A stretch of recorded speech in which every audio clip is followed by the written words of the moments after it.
meeting is being broadcast live over the internet and will be available to view online now and in the future.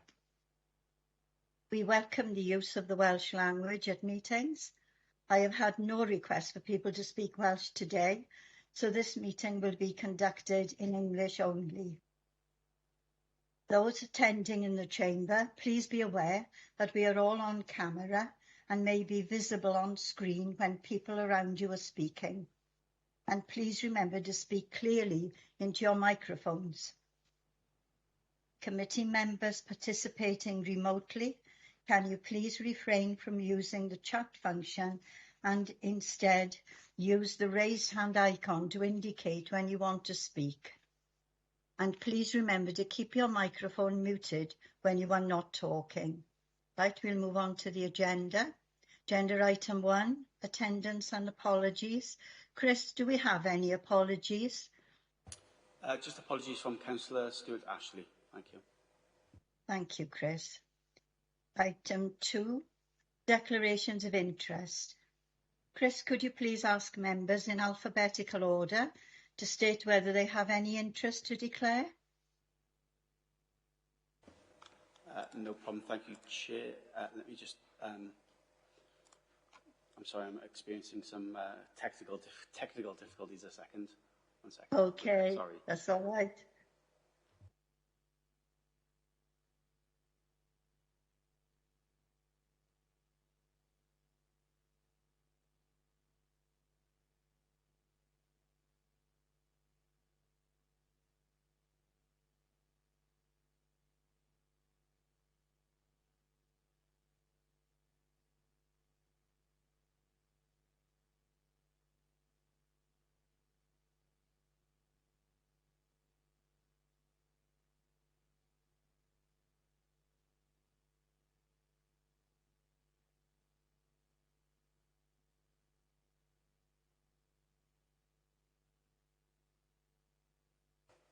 Okay, apologies, members. Okay, so we've got apologies from Councillor Stewart-Ashley.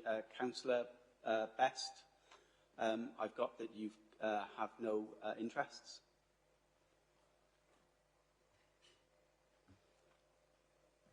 I can see that Councillor Best isn't in the call. Councillor Pinera, I've got down that you've got no interests. Yeah, nothing. Thank you. Councillor Stephen Evans, I've got that you have a personal interest in agenda item 4, the planning application for the proposed extension to the existing school building. And this is because that you're a member of the South Wales Fire and Rescue Authority who have been consulted on the application. Is this correct? Yeah, that's correct. Thank you. And I've got that you've got a personal interest in agenda item 5, which is the change of use of a dwelling. Yeah, I called it in for planning, and it's in my local ward. Yeah. Okay. Thank you very much. Councillor Gordon, I've got that you've got no interests. Not strictly true. I don't know how pertinent it is, but in respect to the Cranbridge application, I have 2 family members working as teaching support staff at the school. Okay, thank you. Councillor Gaynor James, I've got that you've got no interests. Correct. Councillor John James, no interests. That's correct. Thank you. Councillor Janet Jones, no interest. Correct. Chair, no interest. That's correct. And Councillor David Williams, I have a personal interest in agenda item 4 because you're a member of Cross Caerleog and Llanrabin Community Council. Is that correct? Correct. Thank you. And a personal interest in agenda item 5 on the basis that Councillor Lucy Williams is your wife, who is the local member and has chaired a public meeting in relation to it. Is that correct? That's correct, yes. Thank you. Is that everyone, Chris? That is it, Chair. Thank you. Thank you very much for that, Chris. Right. Agenda item 3, minutes of the Planning Committee from the 8th of September 2022. Members, could you possibly state whether you have anything to raise in relation to the minutes? If not, I will take them as approved. I can't see any hands up. Approve that, Chair. Oh. Yeah. Thank you. Somebody second it? Yes, Chair. Thank you. Right, we'll take them as approved. Thank you.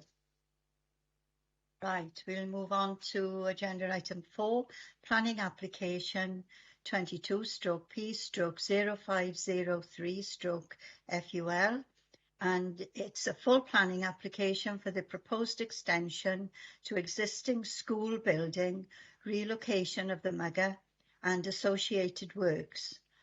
Can I ask Mia McAndrew, planner, to present the report, please? Thank you, Chair.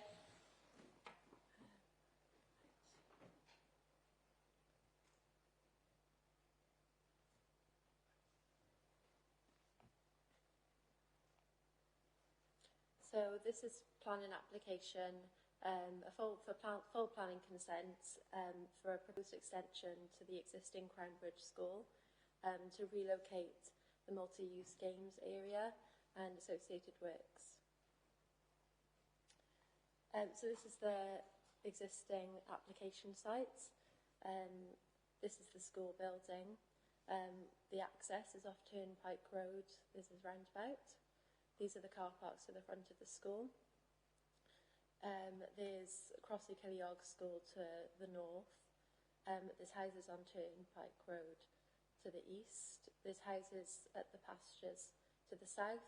And this land to the west is a playing fields that serve Crossy Killiog School. The land in question is to the south and southeast of the existing school building. Here's the elevation of the existing school. It's a render building with grey cladding on it, grey metal cladding, and it's got sort of curved roof features and some sort of roof sections that have a higher height. And this is the floor plan of the existing school. It's single storey, but with those higher sections, and it's got quite a narrow, wide footprint. I've got some photos that give you a sort of tour of the application site, so you can have it in your mind. So this is the view of the land from the car park. This is looking at the school here and the existing multi-use games area. This is the school, and you can see the multi-use games area here. This is looking towards the west, towards the playing fields, and you can see the pastures over at the south. Here's the school, and there are the playing fields. This is looking towards the south, towards the dwellings on the pastures. And again, and these are dwellings on Turnpike Road.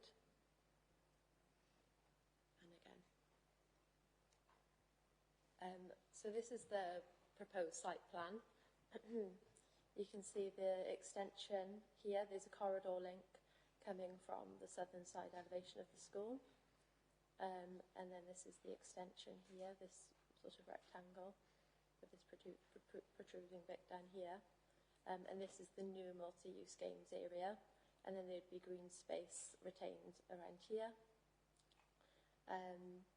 There is an acoustic fence proposed around the proposed development, and then a hedgerow along the other side of that. This land here to the south along the boundary is a sink, a site of Important nature conservation. Yeah, that's it. It's gone from my mind. Site of important nature conservation. And also to note, it's too far back, but there's a Middle Woods is to the west. It's quite a distance from the site. It's the other side of the playing fields. That's also a sink. I think it's about 80 metres away. So this extension is partly funded by, it's a school scheme, council scheme, but it's partly funded by the Welsh Government as part of the 21st Century Schools and Colleges programme. This is a floor plan of the extension. It will be providing additional classrooms, there'll be hygiene rooms, there would be a rebound therapy room, a hall, offices, storage, toilets, and it would increase the capacity from 80 pupils to 130. At the moment, there are an additional, I think about 15 to 20 students that have been added to the school, and they're to use demountable classrooms to accommodate those. Here's elevations of the building. This is the wider elevations. They're the northwest and southeast. They would be facing the school and then the southern boundary. So they would be the elevations that would be more visible, say from Turnpike Road or the fields to the west are these side elevations. So the building would have monopitched roof on each section. The school have proposed monopitched roofs instead of flat because they found that the existing flat roof is prone to failure and leaks. They've also proposed, they're still proposing grey cladding that ties in with the existing grey cladding, but they're proposing brick instead of render because it's better with maintenance. Here on this picture, with all the lines, it looks like a darker brick, but it's a light buff colour brick, so it would complement the existing render. Here's some useful renders of the extension. So this is the existing school building, and you can see it here. And you can see the acoustic fence and the multi-use games area. And there's also external areas with permeable surfaces. Along this side, there would just be seating areas. And it's also seating areas along this side, but this is a play area. Here's a render. You can see the view from the front of the school, where it would be over there. And this is sort of looking from the car park towards the view of the pastures. This is looking from the playing fields at Crossley School. This section shows the relationship with those playing fields. The red line shows the existing ground level.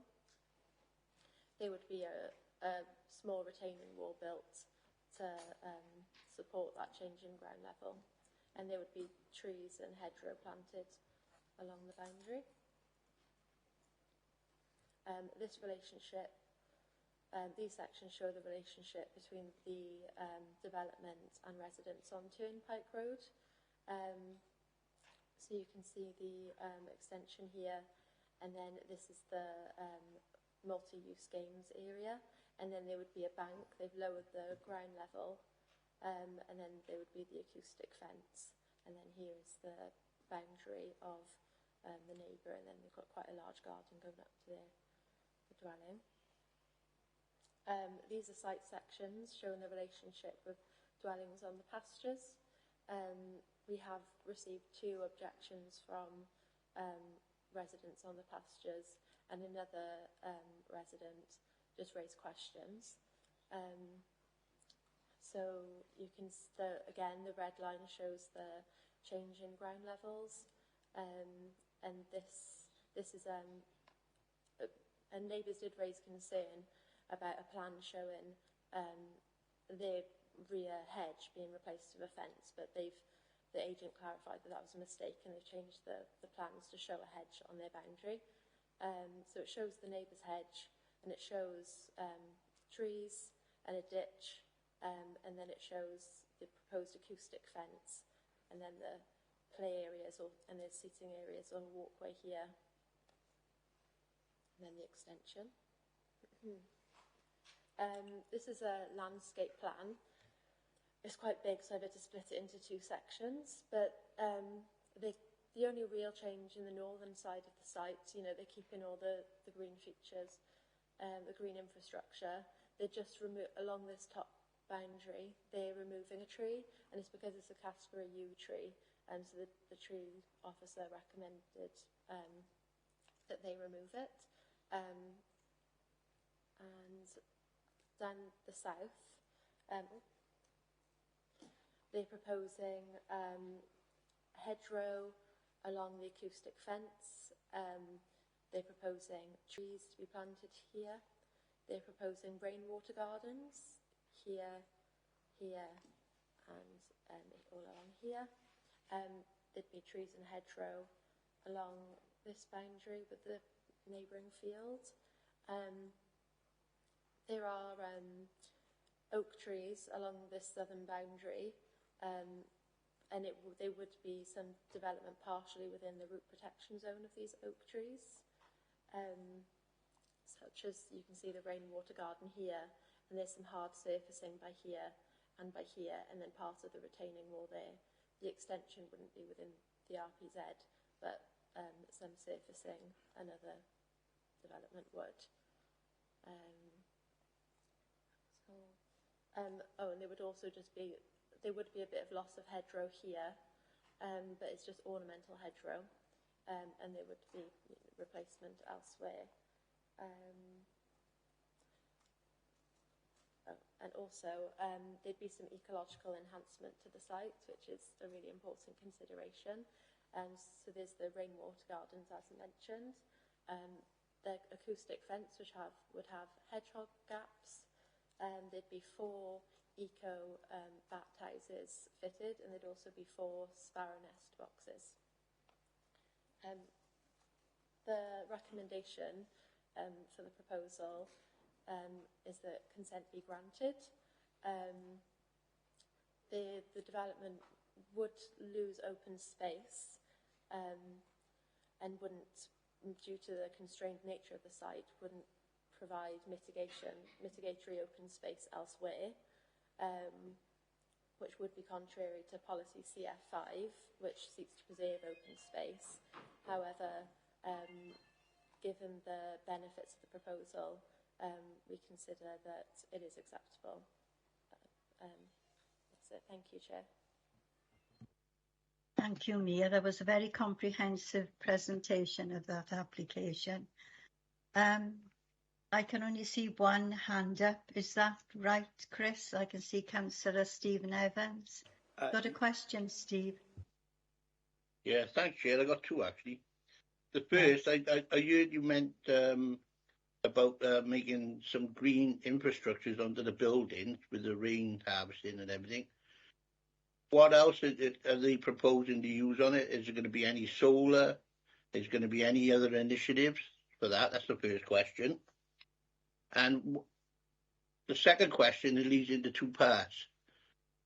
We're now got a climate emergency, yet we're building on green open space. That's the first part of it.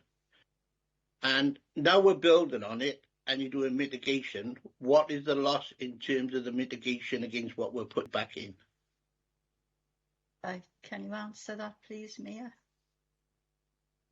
Thank you, Chair. I think the first question was questioning what green infrastructure they're putting in. It is just what I listed, that they're putting in new trees, new hedgerow, the bioretention garden, rain gardens, and the hedgehog gaps and the bat boxes and the sparrow boxes. There aren't any proposals for solar panels. That's not a requirement by any of our... Obviously, that would have been a really positive addition and that would be welcomed. And, you know, perhaps in the future, that it's a council site, perhaps in the future that would sort to be an addition. But at this stage, it wouldn't be a reason for refusal to not have that as part of the development. And I think the second question was about, okay, whether the benefit of the scheme outweighs the harm in terms of the loss of the space.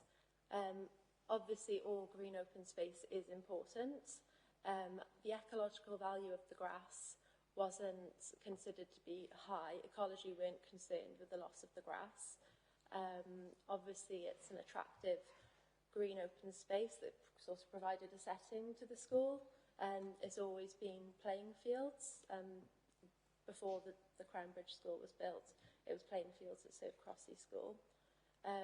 Obviously, the loss, the retention of green space is always a priority.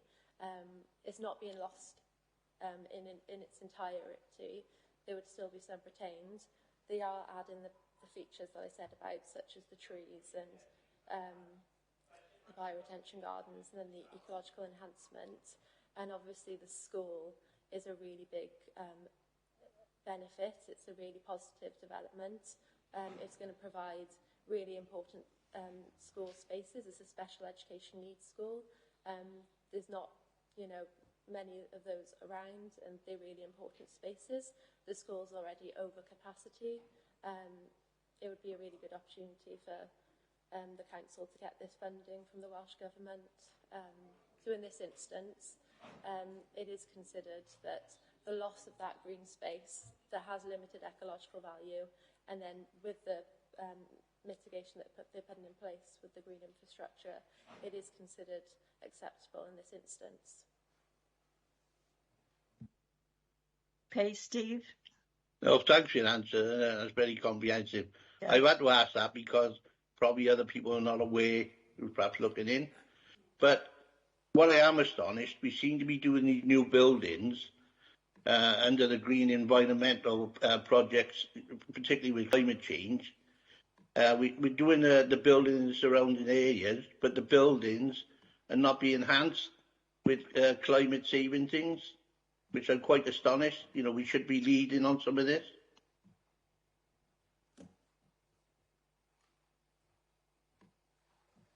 Chair, we Okay, have. Apologies, Chair. We have Councillor David Williams in the chamber who would like to speak. Thank you. Councillor Williams. Thank you very much, Chair.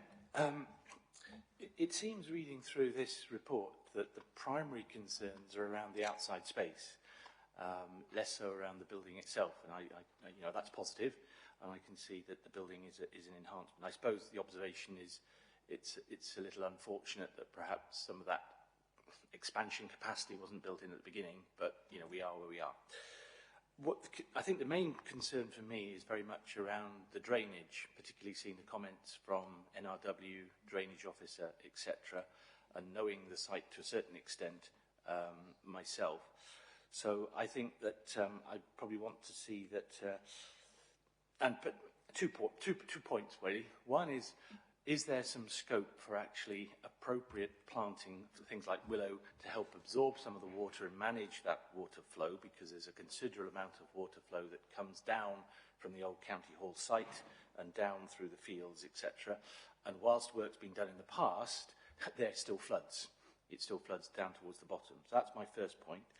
The second point, which again I think is having picked up the kinds of concerns from residents about trees and is very much about the access to maintain that boundary so that residents don't get problems. And I did observe the comment about the steepness of the slope making perhaps maintenance quite difficult. So I'd really want to have your thoughts on that, please. Thank you. With regards to drainage, I believe that NRW's concerns relate to the construction works. The developer did come back to them and addressed some of their concerns, but they still felt that there were some issues outstanding with the construction, with the construction environmental management plan.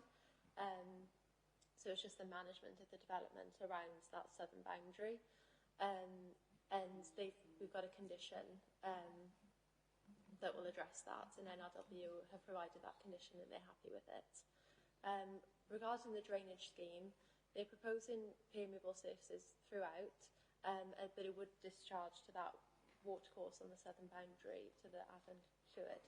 And our drainage officer is happy with that.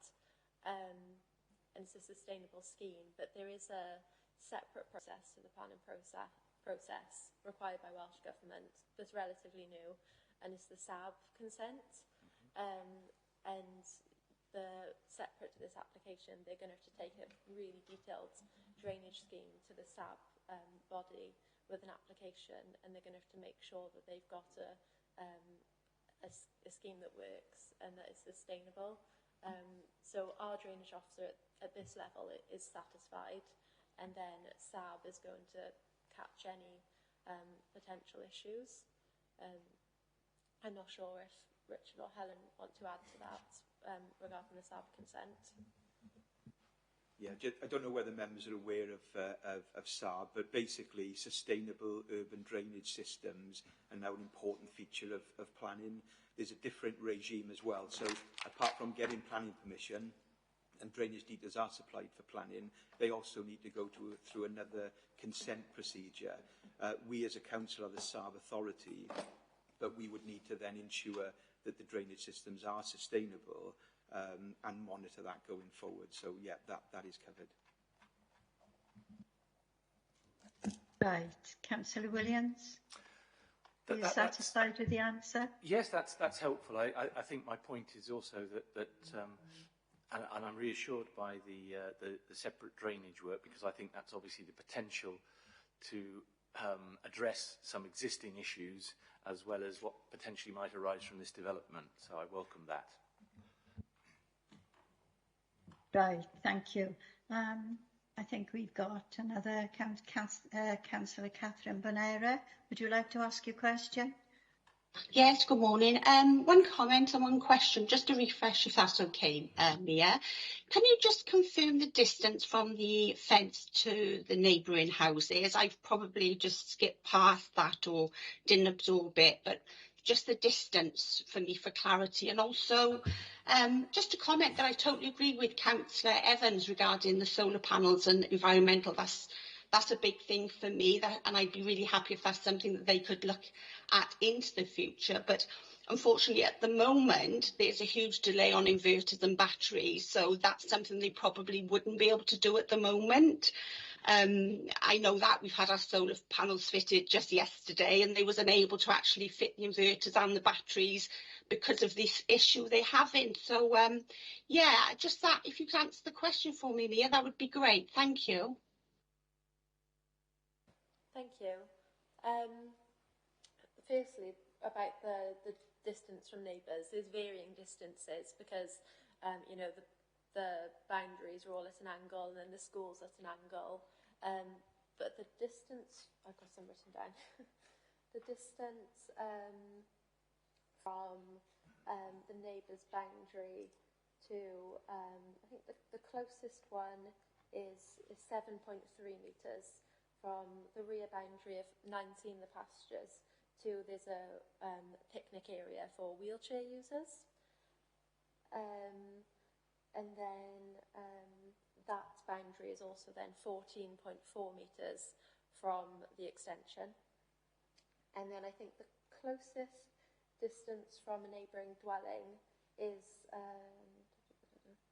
17 the pastures is about 29 metres away. Yes, and from the extension, and then 25.8 from the wheelchair picnic area. Like I say, there's varying distances. So at the pre-app consultation stage that the developer had with neighbours raised concerns about the relationship with the extension and noise impacts. And the developer undertook further noise surveys, and they've proposed an acoustic fence in response to that. Our environmental health officers are satisfied with that.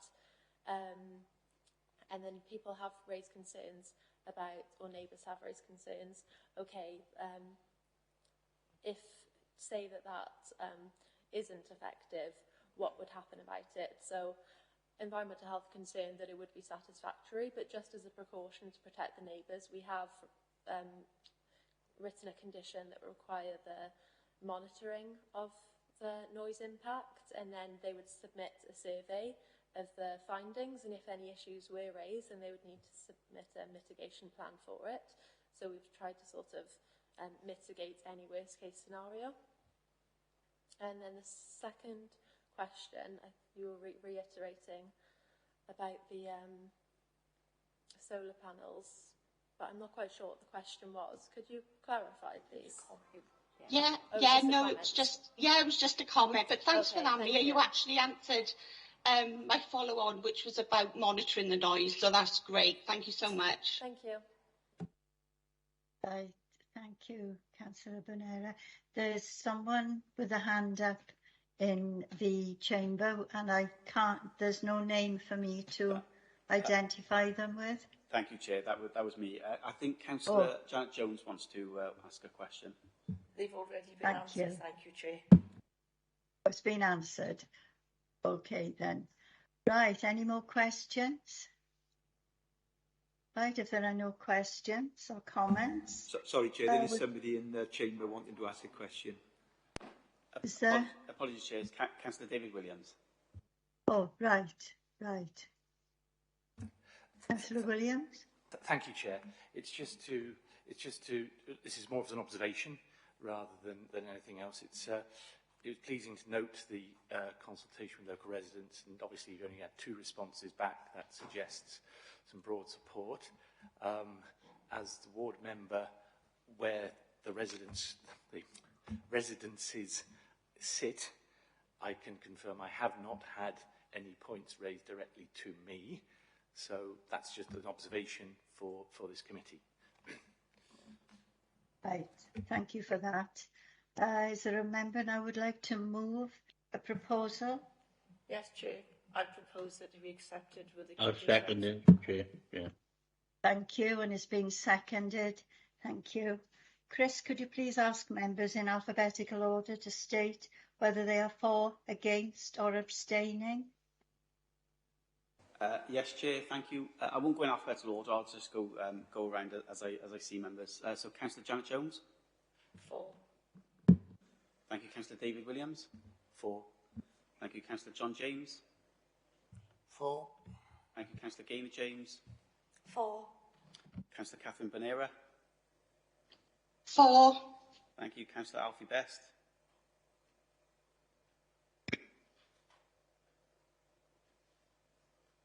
Sorry, Councillor Best, you're muted. Sorry, I joined the meeting late, so I'll be abstaining on this one. Thank you. Councillor Stephen Evans. For. Councillor Norman Parish. For. Thank you. And Councillor Carl Gordon. For. Thank you. That's unanimous. Thank you. Right, thank you. This application has been approved. Thank you. Right, we'll move on to item 5, which is planning application 22/P/0518/FUL, and it's for change of use of a dwelling house, use class C3, to an establishment providing 24-hour supported living accommodation, use class C2, for up to number 7 vulnerable young adults from age 16 at a risk of becoming homeless. Can I ask Tom Braithwaite, planner, to present the report, please? Of course. Sorry, thank you, Chair. Yes, so the application, let me share my screen a second.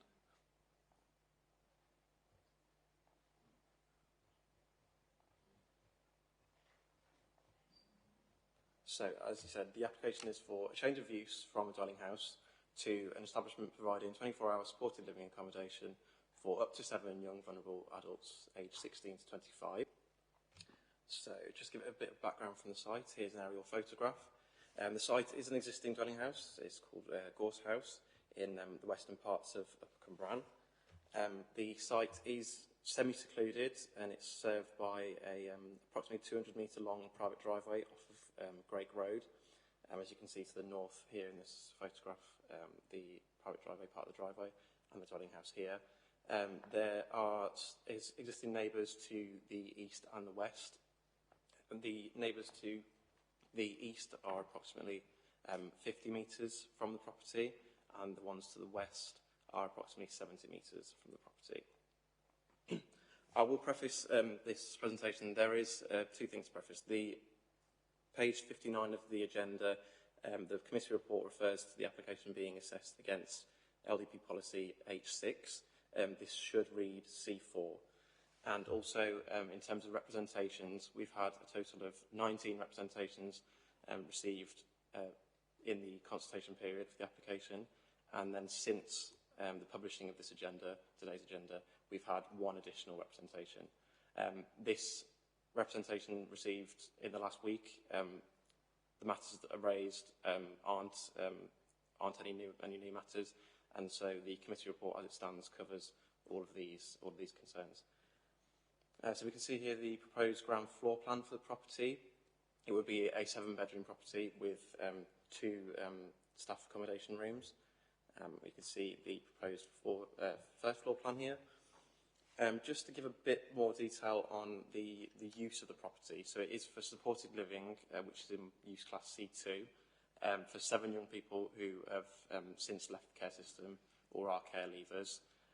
So the organisation would not be providing care as definition to these young people, and so they're not required to be regulated by the Care Inspector at Wales. The property, as we understand it, would function similar to a dwelling house, just with 24-hour support provisions in the form of 2 fully qualified staff members. So here, in terms of highways, the applicant has proposed 7 spaces as part of this development. Some of these spaces are existing, and some of these spaces to the north of the site here, apologies, to the north of the site here, are tied up to an existing planning permission from 2018 for extension to the property and a 3-bay garage. As we'll see in the photographs further down, this permission is at this point being implemented. Just so as a visual tour for the site, this is the access to the private driveway off of Great Road. As you can see, the private driveway runs to the right side here. I'd say it's a roughly 200-metre long private driveway. This is to the end of the driveway, and you can see the property in this corner here.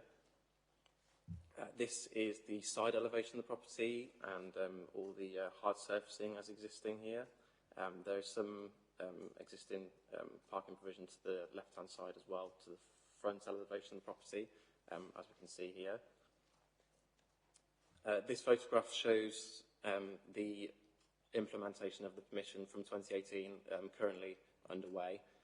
This is a part of the parking provision to the site here as well. And this is a final photograph just facing the other direction down towards the private driveway.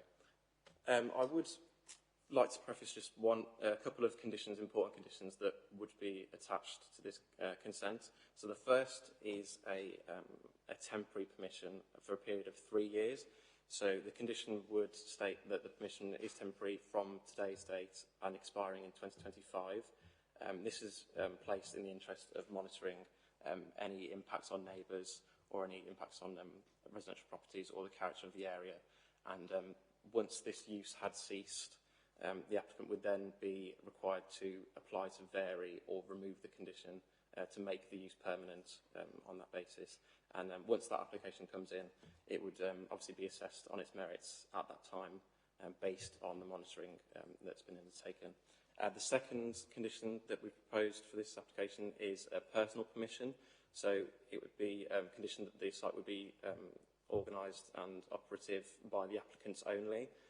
This be in the interest of maintaining that the site and the organisation is run as the applicants envisage it, and to prevent any further or subsequent occupiers deviating from what has been assessed in this application here. So just to round off, here's the opinion of the authority that this facility would bring a much needed community facility to the area, and on balance is considered acceptable. Thank you, Chair. Thank you, Tom. You did a very detailed representation for us. Thank you very much. Right, I would now like to invite the first of the third-party speakers, Mr. Chris Harris, to address the committee. Mr. Harris, you have 5 minutes to speak, and you will be timed by Chris. Is there anyone there to help Mr. Harris? Thank you, Chair. Mr. Harris is on his way to his seat. Just to make you aware that we have Councillor Lucy Williams who wants to speak in addition, and if it's okay, Chair, she will speak after Mr. Harris. After Mr. Harris, right. Yeah, thank you very much. Thank you. Right. Mr. Harris, when you're ready, Chris will be timing you too. Right. I am not against this application in principle, but it may be too big, too ambitious, and in the wrong place.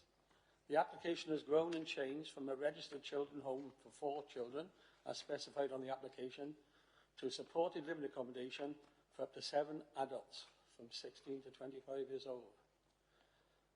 The application says no building work is required, but the applicants have recently said it is necessary to rebuild a ruined cottage on site for the family to live on site as specified. Shouldn't that then be part of this application? There is no sewage plan included in the application form, although it requires one. The application form says the house is on a main sewer and no work is required. The existing sewage system is actually a small septic tank, certainly not large enough for 11 residents plus 2 employees at all times.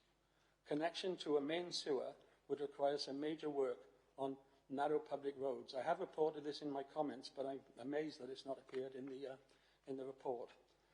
We have reservations about the application and how the applicants intend to run the facility, but we can accept their good intentions and their reassurances. But we are very much aware that if the planning is granted, the business will eventually and inevitably be sold on, and the next owner could have a totally different approach to dealing with the local community and also change the whole nature of the business as long as they work within the broadly interpreted C2 planning category. I therefore suggest, and this has been superseded a bit by the report I've seen this morning, therefore suggest if there's a mind to grant this application, then planning should be temporary, only accommodating Torvine referrals and made personal to the applicants. Perhaps the condition should also include not creating parking or traffic problems, because they're our main concern, or my main concern. I would point out that I know the traffic situation in the area very well, as I was landlord of the Bush for 8 years, and I wish to declare that I also still have an interest in the success of this pub. The Bush is only a few yards from the end of the drive of Gorse House, the first thing that people will see as they leave the building. As I said, as such, I'm amazed at the traffic and highways report. The planning application is considered seeming without requiring a realistic of traffic flow or even the parking. The application document simply said it is submitted that the applicants, including on-duty staff, is not so great as to cause any more vehicular or other general activity than be generated by a large family house. This seems to be just accepted at face value. Considering the description of the excellent services you provided, this is obviously not the case. There are 11 adults or young adults living there, plus a minimum of 2 workers at a time, so 13.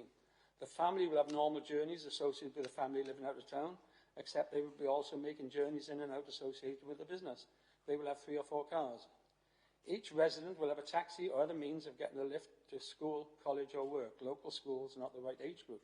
There are up to 4 journeys each resident through a long single-track road, every school or college age, plus journeys to weekend work for those inclined, evening trips for clubs, sports and entertainment. 2 workers minimum per 8-hour shifts, 3 shifts, 12 journeys in and out, plus trips to aid in residence and domestic chores, shopping, etc. There'll be trips for hospital visits, visits home, parents and siblings visiting, friends calling, most of which will have cars or be dropped off by car. If they're not allowed to park on site, they will be adding to the street parking problem in Upper Cumban. Some residents will want or need cars, and a number are likely to have them. If they're not allowed to park on site, they will have cars in the street. There'll be normal food and essential deliveries, and also, considering they're all young, they will order many deliveries by Uber or Just Eat, Curry Box or whatever it is. The premises are not near takeaways. There'll be visits to doctors, yoga instructors, visiting therapists of various disciplines calling, psychiatrists, psychologists, caseworkers, welfare officers, probation officers, stable girls, postmen, Amazon delivery, waste and recycling wagons, which must be a lot more than a normal house, fuel deliveries, and emergency vehicles if they could get in and out. The above traffic is a lot more than a normal family home in a house of this size. The increase in traffic along a long length of single-track road with no passing spaces between the Bush Inn and the bus terminus will make matters much more difficult than they are now and will at times impede access by the emergency service. In addition, the applicants have mentioned the following in writing at meetings, all of which will produce more traffic. Duke of Edinburgh award scheme involving all Torvine, assuming each child is delivered onto site and collected. 4 journeys each child visit. And they say along with their accommodation we'll be offering wellbeing therapies and group work sessions to young people in Torvine. More traffic. There's also talk of a farm shop. A lot more traffic. I think the decision should be deferred. Apologies, Chair. Mr Harris, that's 5 minutes. Okay. A lot more traffic. Thank you, Mr Harris. Thank you. Thank you. Right, we'll have Councillor Lucy Williams now.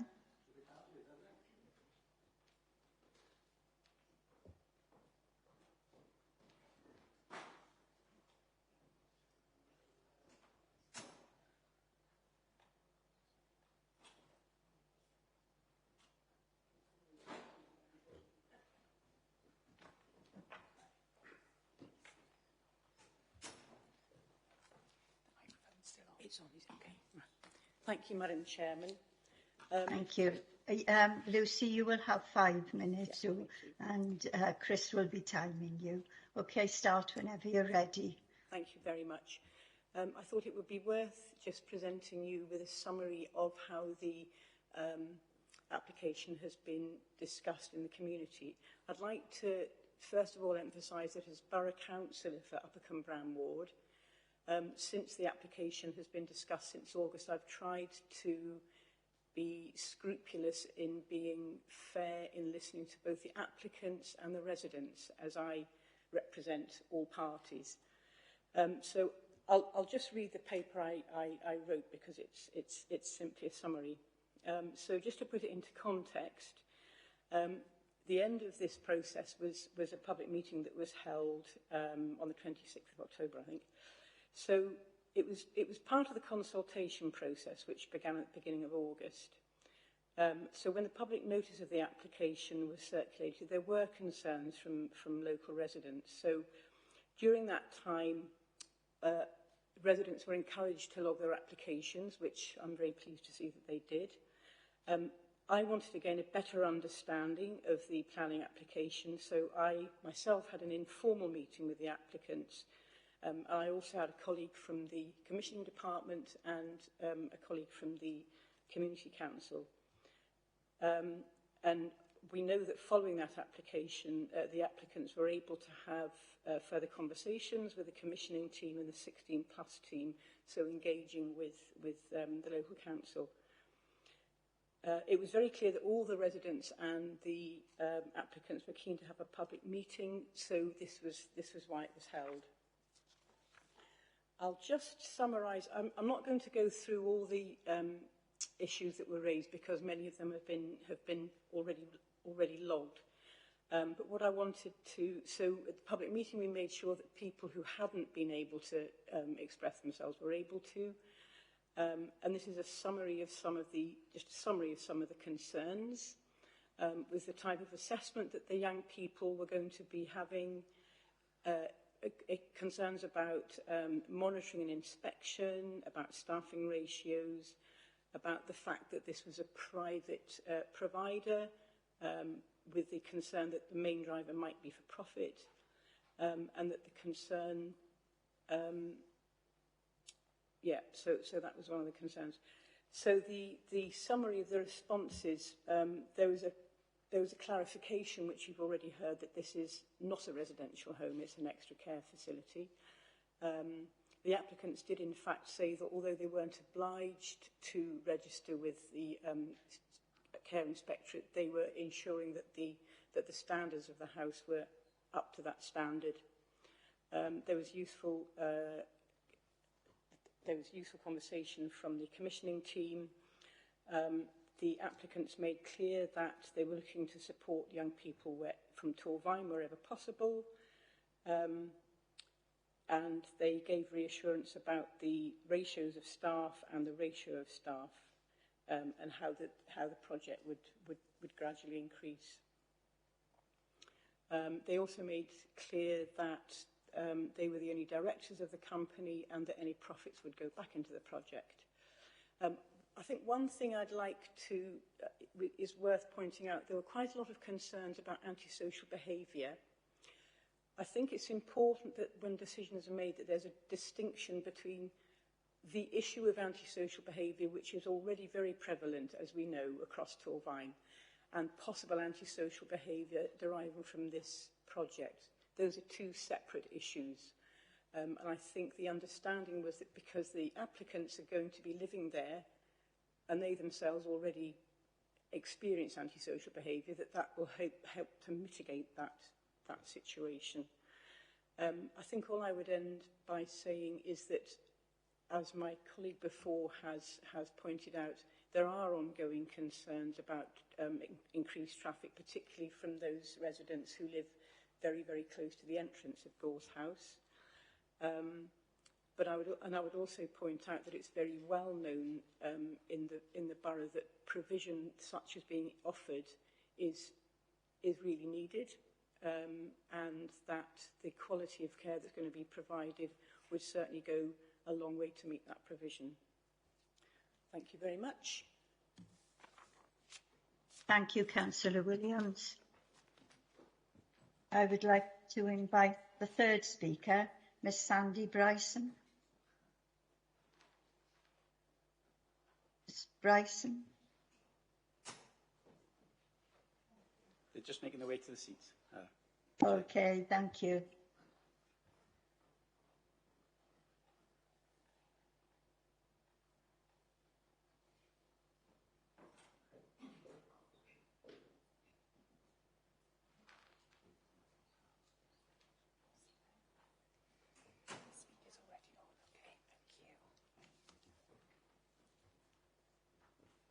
Right, Ms Bryson, you have 5 minutes to address the committee and you will be timed by Chris.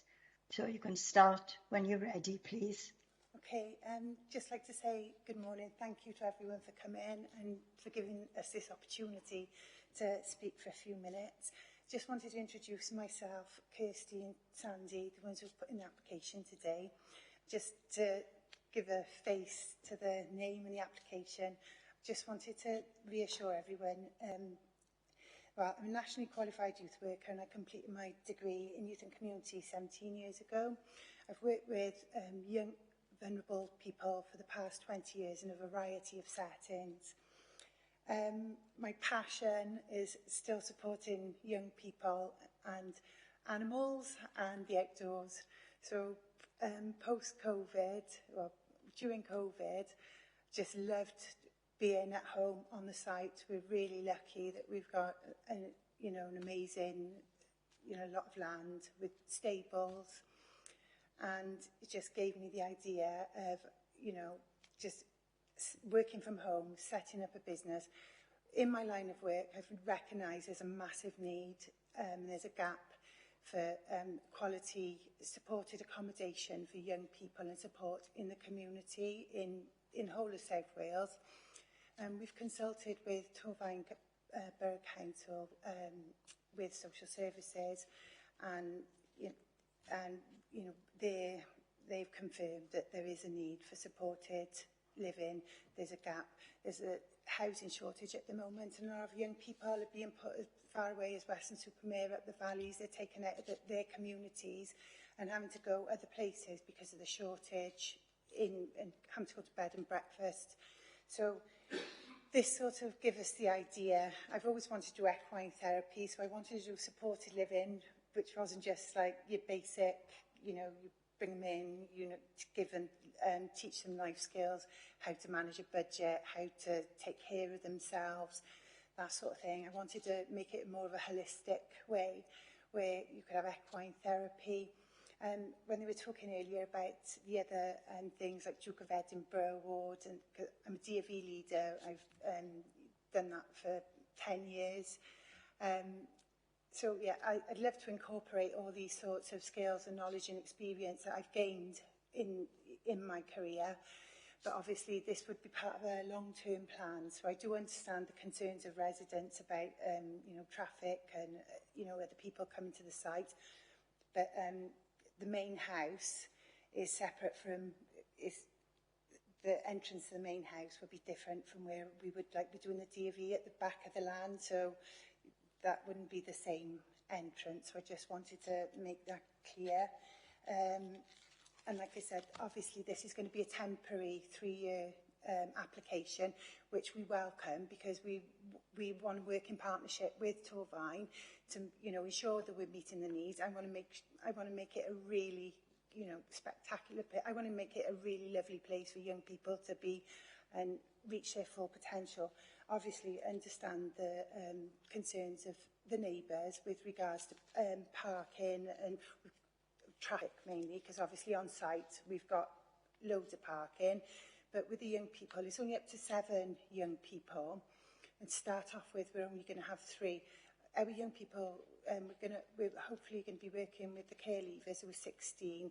They won't be driving, they won't have their own cars, and at the bottom of the drive there's a bus route, so the young people will be walking back and forth. It won't be lifts. If there's need to, there may be times to have lifts, but we're encouraging young people to be independent, to have independent living skills, and that would mean getting themselves to college, volunteering opportunities, or wherever it is they need to go.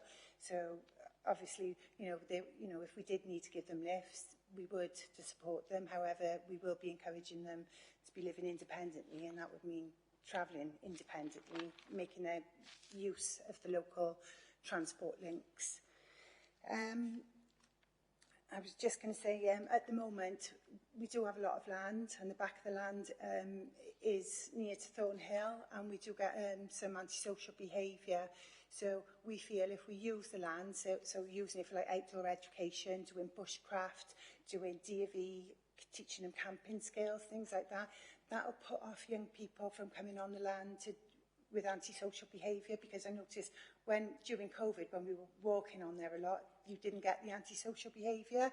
So this is why I'm saying if we utilise the land and get young people involved in the community, then, and that wouldn't involve cars, because that would mean walking, there's the site, and then you've got a little lane, and that's where the houses are down the bottom. So again, it wouldn't be cars.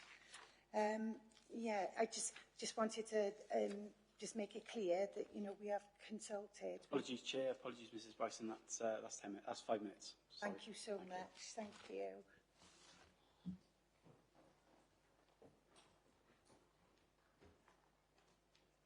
Chair, you're on mute.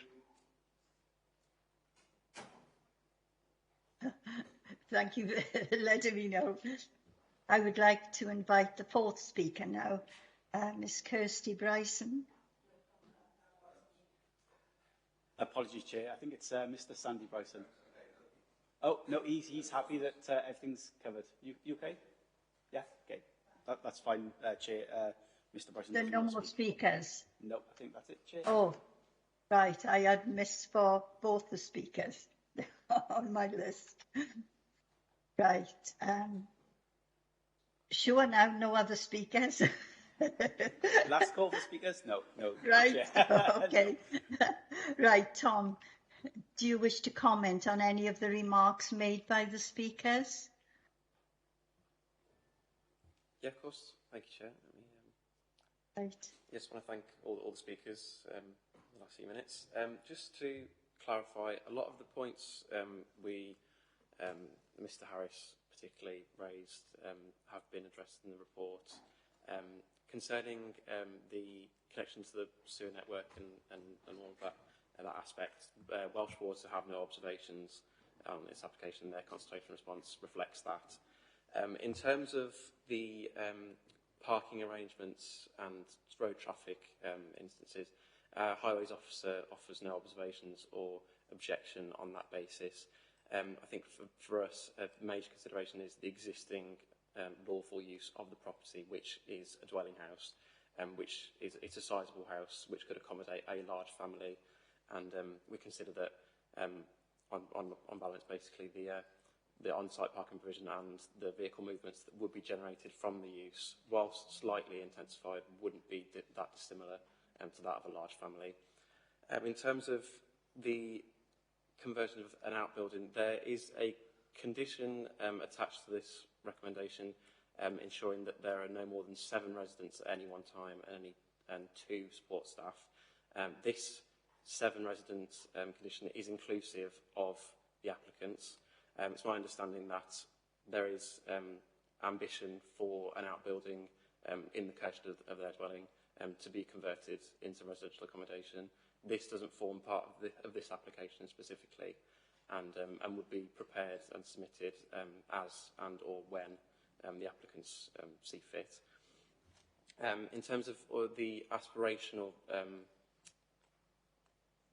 goals for the site for extra therapies and as Mr. Harris said, a farm shop, this doesn't form part of the application, and as we understand it, is kind of very long-term goals for the site should the use be made permanent.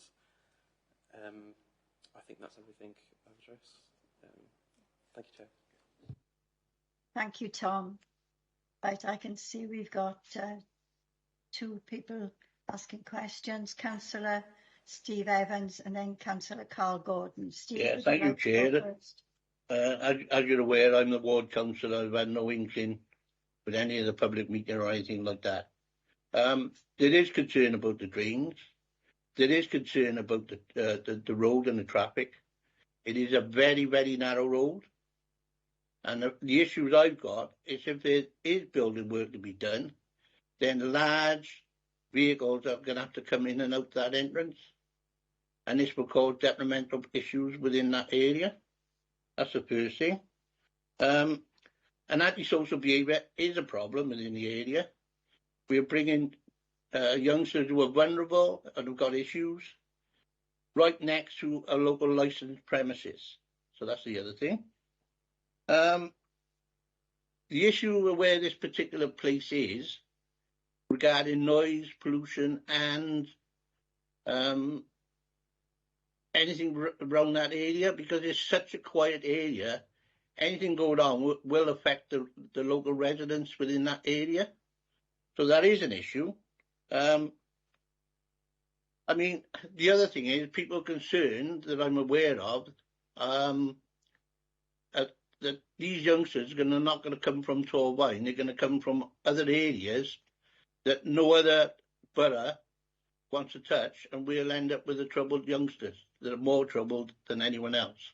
So there's a couple of issues you can look in and come back with some sort of comment. Would you like to answer that, Tom? Yes, of course, thank you, Chair. In terms of building work for the site, this application doesn't concern any alterations or improvements to the building itself, and any building works that may need to be undertaken would be required in a separate application, a subsequent application. Our highways officer and environmental health officers would be consulted on this, and it would be to their discretion to identify whether any kind of major impact on the highway situation, particularly as you say, it's a narrow road, narrow lanes for construction vehicles, etc. And that would be assessed and dealt with in its own application at any time. In terms of noise disturbance, obviously the site is semi-secluded. Obviously it's got kind of green buffers around its perimeters, and the land surrounding the site are also, as we understand, owned by the applicant. Just to reiterate again, the distance from the closest neighbour is approximately 50 metres to the east property, I believe, and those to the west, 70. We consider this sufficient distance as to mitigate or negate any kind of noise disturbance that would be not dissimilar to that of a normal dwelling. I hope that answers. Thank you, Chair. Thank you, Tom. Want to come in again? Yeah, can I come back in and ask, is the building ready for them to move into then?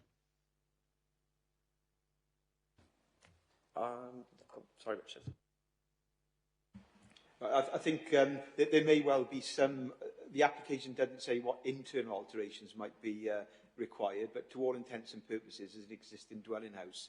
So there may be some works required, just in terms of bringing it up to a standard. But I think that the point was there's no substantial alterations required for this proposal. Yeah, but you just declared that there's no existing work to be done on the building, and you're now saying that it's not ready for them to move in. Apologies, Councillor, that's external alterations to the property. There may be some internal operations that may need to be required, but that wouldn't be part of the planning process.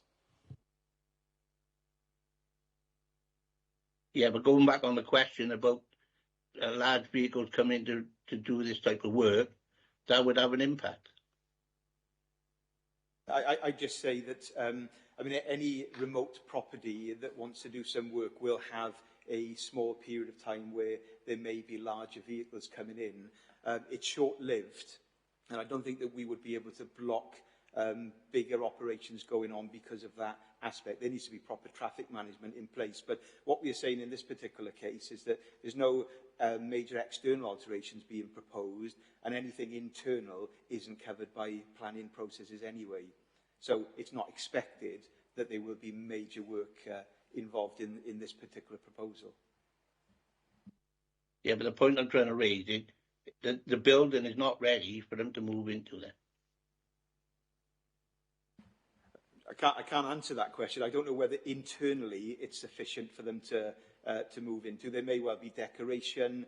I don't know whether it needs to be furnished, boiler, that kind of thing. We don't know about the internal arrangement of the building because that's not something that's subject to planning permission.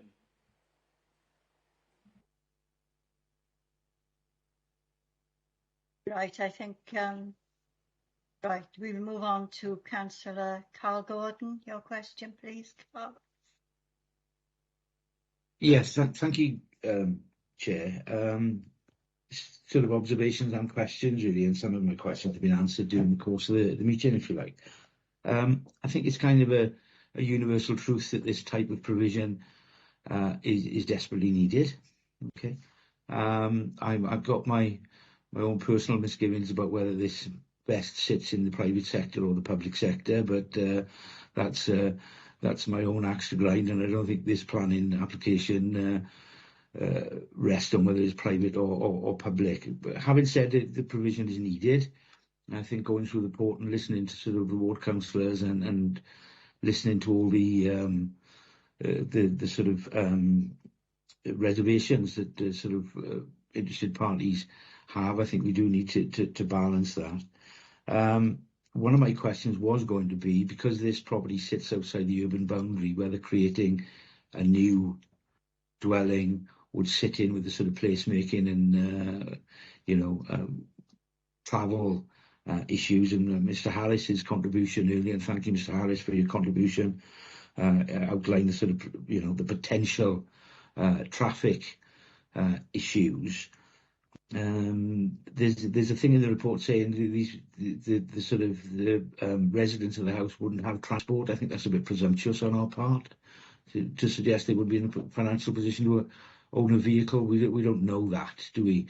These are 16 to 25-year-olds, so they could save and purchase a car or whatever. So my question around that piece is, having dealt with residents in my ward who sit outside the urban boundary, where they've put in applications for sort of additional dwellings or an annex or something, because they're outside the urban boundary, that planning application is automatically refused. And what difference is there with this particular application? I know I'm not comparing like for like, but I'd be interested to sort of have a response on them. In terms of the sort of some of the concerns from residents about antisocial behaviour and whatever, I think for me that's been appeased somewhat by listening to Mrs. Bryson and her sort of plans for the development, if you like. I add this in my mind as some sort of halfway house, if you like. But I'm pleased and encouraged by some of the plans that are in place for the young people who are going to use that facility, with the sort of Duke of Edinburgh and sort of bushcraft and all the rest of it. I think these are the opportunities we should be offering our sort of young people. And I think the sort of monitoring process, I'd be interested in finding out a little bit more around, to be honest. So if this is a planning application, if we decide to grant this today, it is personal to sort of Miss Bryson and a partner, I believe, and for a period of 3 years. I'd be interested to know what monitoring processes we have in place for sort of increased traffic, potential increase in antisocial behaviour going forward, which would certainly inform my decision, if you like. I think that's about it for now. Thank you, Chair. Right. Thank you, Carl. Tom, would you like to reply? Or is there someone else who would like to reply? Of course, I'll reply on part of that. Thank you, Chair. Yes, thank you, Councillor. In terms of car ownership of the residents to be proposed there, obviously we can't say for certain, and it's not a definite that they wouldn't have cars. It's just highly unlikely, and we believe they wouldn't potentially be in a financial position to own their own vehicles. Having said that, obviously, again, consideration is given to the property as an existing dwelling, a large dwelling, which at any point could be occupied by a large family with high levels of car ownership. Our highways officer is satisfied that the amount of parking provision on site is sufficient for the use. I hope that answers. Thanks. Chair, can I come in just to mention some of the other? I think the issue with the urban boundary, there is a policy criteria that restricts new residential development in the urban boundary. That's actually erecting a new dwelling, so that's absolutely correct. But it wouldn't apply to an existing property that's being either converted or used in a different way. So there's different policies that apply to that, and these are set out in the report. So there's no policy objection on being outside the urban boundary based on a new use. Hope that helps on that one. And in terms of monitoring processes, I've said some time in quite a few committees that we don't have the capacity to be able to be on sites regularly monitoring activities. So I won't be able to be having officers visiting it regularly to do that. But the monitoring that we mean is that if this is a 3-year period, then there may well be complaints will be submitted during that time to the council in other areas of the council or to planning. But ultimately, when it comes up for renewal, there would be a reconsultation exercise. The application would be properly publicised. And at that point, if there has been any issues that need to be looked at, that would come up from the people that would be in the area and who would be affected by those things. So that is the way that we would normally deal with temporary permissions, is we would get to know effectively if there are any problems with the running and operation of the particular proposal. Hope that helps to answer the questions. It does, thank you. Yeah. Chair, can I just sort of a small sort of supplementary? Yes. Just in terms of sort of where these young people are from, I don't really get the objections if we've got out of county people in there. A vulnerable adult's a vulnerable adult, and you know that provision is there to sort of look after those people. Our community is bigger than Torfaen. Our community is the world, in my opinion, and you know, I think those objections, I'm not really sort of comfortable with that. But again, just an observation. Thank you. Thank you, Councillor. Right, there's another councillor. The question from the chamber. I don't know who it is. Is it Janet? Thank you, Chair. No, we've got, sorry, Councillor Jones. We've got Councillor David Williams and then Councillor Janet Jones. Thank you. Right, right. We'll have Councillor Williams first, then Councillor Jones. Okay. Thank you, Chair. a couple of observations and a couple of questions, really. In terms of house size, as having had 6 children and 8 people living in a house, I can't really offer any negative observations in relation to the numbers of people in a dwelling. And we will all have that sort of thing in our wards in terms of large families, and, you know, there's no likelihood of greater or lesser antisocial behaviour as a consequence. That's one observation. The second thing is I'm very pleased to note the additional elements have been put in about the personal permission. So can I just ask, I'm going to ask a couple of things, so just personal permission, how that is actually enforced or monitored should the applicant choose to move on. So that was a question. Secondly, in terms of the permission for the temporary period expiring in 3 years, will that, and I think you've answered that, Richard, will that come to planning committee for consideration to hear the whole case, as it were, of what's happened? And the third thing, I think, which was, well, I suppose, again, you've touched on, there were some concerns that came to me when Mr. Harris outlined, obviously, the fact that potentially another building may need to be brought into use, and, you know, that presumably is something that has to go through the planning process because it will be a change of use. So confirmation of that is helpful. My sense from and it was very helpful to hear all and I echo the points that colleagues have made. Thank you for everybody who's spoken, because it's been very helpful for our considerations. My sense very much was that Mrs. Bryson was very keen to work with the community, and I think that's really important. I would like to suggest that there should be the opportunity for close working with nominated TCBC monitoring officer, commissioning officer, etc. within the social services. You know, one would expect there to be a good working relationship. That's obviously not a matter for planning, but it's something perhaps to note. And I think it would be helpful. I think there was mention made of going forward to meet care standards regulation requirements. So it's just, again, an observation that seems to me a willingness to work closely with the regulatory authorities. So I think there was a question in there as well as those observations, so thank you. Thank you, Councillor Williams. Tom, do you want to answer? Or would Richard Lewis like to answer?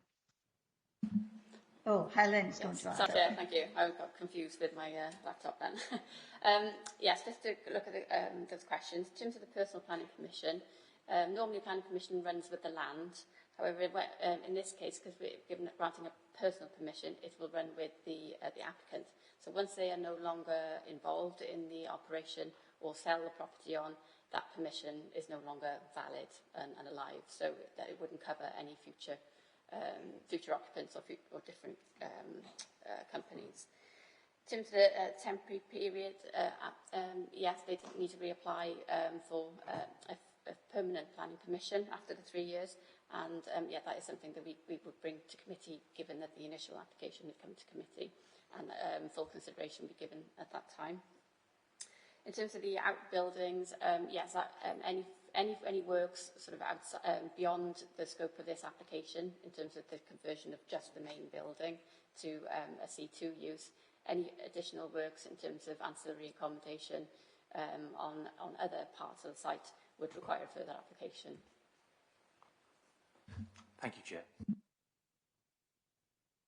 Thank you.